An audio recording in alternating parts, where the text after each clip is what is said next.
You've heard it before. Maybe you've even said it yourself. Don't bring me problems, bring me solutions. It sounds smart, empowering, like you're building a culture of ownership and accountability. But here's the truth. This is one of the most damaging pieces of advice circulating in business today. And if you're enforcing it, you're actively making your organization dumber, slower, and more vulnerable. Let me tell you why.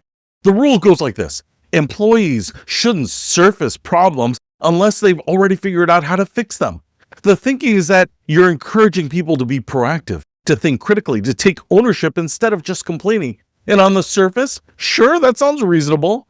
But let's unpack what actually happens when you enforce this rule. Picture this. You're a frontline customer service rep, and you start noticing a pattern. Customers are calling in furious because they're getting charged twice for the same subscription. It happened 6 times this week, and you can see it's a real problem, maybe a bug in the billing system, maybe a process failure somewhere upstream. But here's the thing. You don't know how billing systems work. You don't have access to the code. You don't even know who built it or how to contact them. You just know that something's wrong. So under the no problems without solutions rule, what do? You stay quiet. You don't say anything because you don't have a solution. And now that problem, the one that's bleeding customer trust and potentially costing the company thousands of dollars, just sits there, festering, getting worse. Meanwhile, 3 floors up, there's a developer who could fix that bug in 20 minutes, but they'll never know about it because the person who's discovered the problem has been told not to speak up unless they can solve it themselves. This is the fundamental flaw in this rule. It assumes the person who encounters the problem is the same person equipped to solve it, and that's almost never true. Let me make this concrete with a real example. In 1986, engineers at Morton Thiokol discovered a potential flaw in the O-rings used in the Space Shuttle Challenger. They raised concerns. They didn't have a complete solution. They weren't exactly sure how to redesign the system or what the timeline would be, but they knew something was wrong. Their concerns were dismissed. Managers wanted data, certainty, a full fix. Engineers were told essentially, come back when you have a solution. Challenger launched, by the way, and 73 seconds after liftoff, it exploded, killing all 7 crew members. The engineers were right, but they didn't have the authority, resources, or expertise to fix the problem. That required specialists, budget approvals, redesigns. They just needed someone to listen. Now, I'm not saying your quarterly sales bug is the same as the Challenger disaster, but the principle is identical. The people closest to the problem are rarely the people with the power or expertise to solve it. And if you silence them, you blind yourself. So where does this rule come from? Why do managers love it so much? Here's my theory. It's a defense mechanism. Managers, especially middle managers, are overwhelmed. They're juggling a dozen priorities, getting pulled in every direction, and they don't have time to hear every complaint or issue that bubbles up. So they create this filter. Only bring me the problems you've already solved. It sounds efficient. It sounds like you're delegating ownership. But what you're actually doing is abdicating responsibility. You're outsourcing your judgment to people who don't have the full picture. You're saying, I don't want to prioritize, so you do it for me and only tell me about the things that you've already handled. That's the opposite of leadership. Let's be clear. I'm not advocating for a culture of constant complaining. I'm not saying you should create an environment where people just dump problems on your desk and walk away. But there's a massive difference between complaining and reporting. Complaining is, this sucks, I hate it, somebody should do something about this. Reporting is, here's what I'm seeing, here's why I think it matters, and here's what I know so far about it.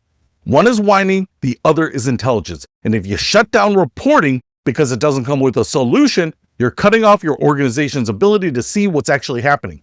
Here's what actually needs to happen. First, recognize that discovering a problem is valuable in and of itself. If someone on your team spots an issue, especially one that's invisible from your level, that is useful information. You should want to know about it immediately, even if neither of you knows how to fix it yet. Second, understand the solutions that require resources, context, and expertise. The person who discovers a problem might not have any one of those things, but you might, or you might know someone who does. A maintenance worker who discovers cracks in a building's foundation doesn't need to be a structural engineer. They just need to report it so that you can bring in a specialist. That's not shirking responsibility, that's doing their job. Third, create a culture where problems are separated from blame. If your team is afraid to surface issues because they'll be seen as negative or not solutions-oriented, you've created an environment where problems hide until they become catastrophes. And fourth, teach people how to report problems well. There's a difference between everything's broken and I hate it And I've noticed this pattern. Here's the data I have. Here's why I think it's urgent. And here's what I've tried so far. The second version is incredibly valuable even without a solution. Now, let's talk about the exceptions, because there are situations where this rule doesn't make sense. If you have an employee who constantly surfaces problems but never engages with solutions, who just wants to complain, then yes, you have a performance issue that's different. That's someone who's opted out of problem solving entirely. Or if you're in a role where you're expected to have a certain level of expertise and you're constantly escalating issues you should be able to handle on your own, that's also a problem. A senior engineer should be able to debug their own code before escalating it. A director should be able to think through trade-offs before asking the CEO to decide. But those are edge cases, and they're not solved by a blanket rule that says no problems without solutions. Here's the bigger issue. This rule creates information asymmetry, and information asymmetry kills organizations. The people on the front lines, customer service, operations, field technicians, junior employees, they see things that the executives don't. They're closest to the customer, closest to the product, closest to the actual work. They're the sensors in your organization. But if you tell them, don't report anything unless you've got a fix, you're turning off those sensors. You're flying blind. And then you wonder why you didn't see the competitor coming, or why the customer satisfaction tanked, or why that scandal caught you off guard. It's because you told people not to tell you. Let me give you a different example. A few years ago, a major retail chain was struggling with inventory shrinkage. Theft was up, margins were down, and leadership couldn't figure out why. Turns out, store associates had been noticing something for months. Certain high-value items were being targeted in specific locations, and the security tags weren't working properly. But when they tried to report it, they were told, so what's the solution? Are you a security expert? Do you know how to redesign the tagging system? So they just stopped reporting it.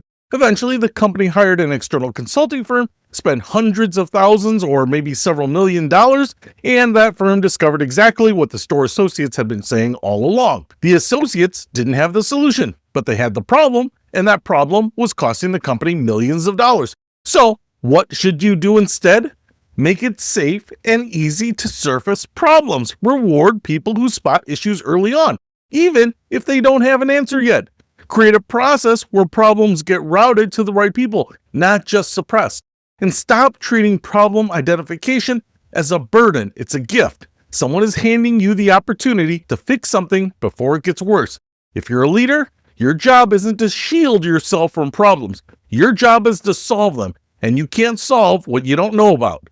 Here's the mindset shift you need to make. When someone brings you a problem without a solution, they're not being lazy or negative. They're trusting you with the information. They're saying, I don't know what to do about this, but I think you might, or you might know someone who does. That's not weakness, that's teamwork. And if you shut that down, you're not building a culture of accountability, you're building a culture of silence. Now, I know what some of you are thinking, but if I don't have this rule, people will just dump every little thing on me. I'll be drowning in complaints. And that's a fair concern. But the solution isn't to ban problem reporting. The solution is to teach people how to prioritize and communicate. Teach them to say, here's what I'm seeing, here's why I think it's urgent, and here's what I think we should do next. Even if I don't have the full answer, teach them to bring context, not just complaints, data, not just their feelings, and teach them that you're not looking for perfection, you're looking for partnership. Let me close it with this. The no problems without solutions rule sounds smart. It sounds like you're raising the bar, pushing people to think bigger, to own their work. But in reality, it's intellectual cowardice. It's a way to avoid dealing with the hard things. It's a way to shift the burden of leadership onto the people who don't have the power to lead. And it's making your organization weaker. So if you've been enforcing this rule, I'm asking you to stop.